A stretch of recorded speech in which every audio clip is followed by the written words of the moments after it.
Hi friends, good morning.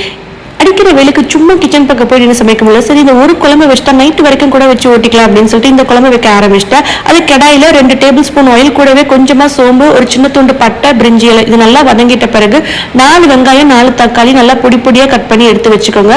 வெங்காயம் நல்லா வதங்கிட்ட பிறகு இஞ்சி பூண்டை தண்ணி ஊத்தாம நல்லா ஒரு ஓட்டு மட்டும் ஓட்டி அதையும் ஆட் பண்ணிக்கோங்க. கூடவே தக்காளி நல்லா மழிய வதங்கிட்ட பிறகு தேவையான அளவு உப்பு, 1/4 ஸ்பூன் மஞ்சத்தூள், 1/2 ஸ்பூன் தனி மிளகாத்தூள், கரம் மசாலா தூள் தண்ணி விட்டுட்டு நல்லா பச்சை மாசம் போற வரைக்கும் நல்லா வதக்கி விட்டுக்குங்க. அது அங்க வதங்குற கேப்ல இங்கே ஒரு சின்ன துண்டு தேங்காய், 4 முந்திரி பருப்பு, கூடவே கொஞ்சமா சோம்பு நல்லா தண்ணி விட்டு மையா அரைச்சி ஆட் பண்ணிக்கோங்க.